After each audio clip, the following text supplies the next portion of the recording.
My background, I actually have a bachelor degree from Virginia Tech in Family and Child Development, which is where I started out in social work and learning about how to help people in that way. Mm-hmm. Minored in psychology and sociology and geology and some of those ologies. Mm-hmm. And while I was actually getting my bachelor's degree, I was attending the Eastern Institute of Hypnotherapy in Virginia, and as well as the ARE, learning hypnosis on the side. Okay, so you learned to be a certified hypnotherapist, is that right? Yes. Tell me about the energy work you do.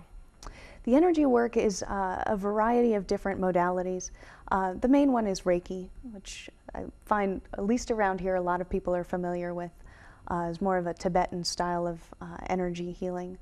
But there are so many different forms of energy healing, and most of what I learned at the ARE was what we call almost therapeutic touch, and just connecting to spirit and allowing that energy to come through in whatever way it needs to, as opposed to directing it, as some energy therapies do. So I use more of an intuitive approach to energy healing. So do you teach people how to connect with their guides? I do. How to connect with their own intuition, like you do? Yes, and it's a really interesting area, because as much as you can guide people through it, it is a very interesting process that really needs to be embarked upon by the self. What I do is I give people a few tools that they can use to start the process, that they can play with and get the ball rolling, so to speak. And what might be a tool? Can you tell us? Sure. One tool that is actually a more recent modality, was actually developed by a naturopath and hypnotist.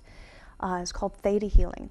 And with Theta Healing, it's actually connecting directly to source. It's a modality for moving directly into that space, connecting to that space, and working from that energy of spirit.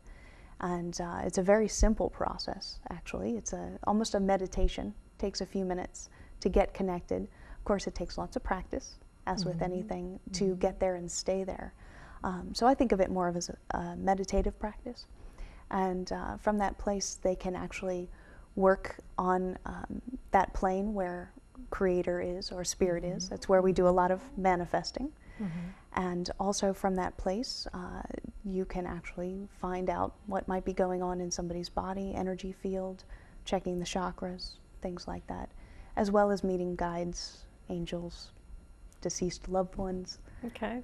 So does one have to meditate to get in touch like that? Because I find it really difficult to meditate. I do too, actually. That's why I started in hypnosis. A lot of us do. Especially people who tend to be a little bit more intuitive, because sometimes you hear other things coming in and the chatty voice starts out. So no, it's not necessary to be able to meditate. It might be useful, but through using these styles of meditation that I use are more guided. They might include more visualizations, more sounds, more feelings, so it's not like you're just sitting in a room staring at a candle flame. Well, we're going to give our viewers your contact information, so if you'd like, you may tell them how to get hold of you. Sure. The easiest way to get in touch with me is either through the website, which is lightworkseminars.com, or you can reach us on the phone, 415-491-1122.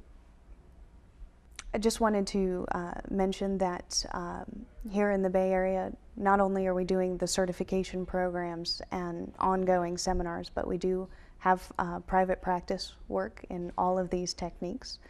And so anyone who's dealing with any sort of issue that needs to be worked out, of course, free phone consultations at any time. They need to call and find out more information, or if they need to be directed to someone who can help them best with whatever they have to deal with. Okay. Well, thank you. Thank you very much for being my guest, Janis. Thank you for inviting me. Okay.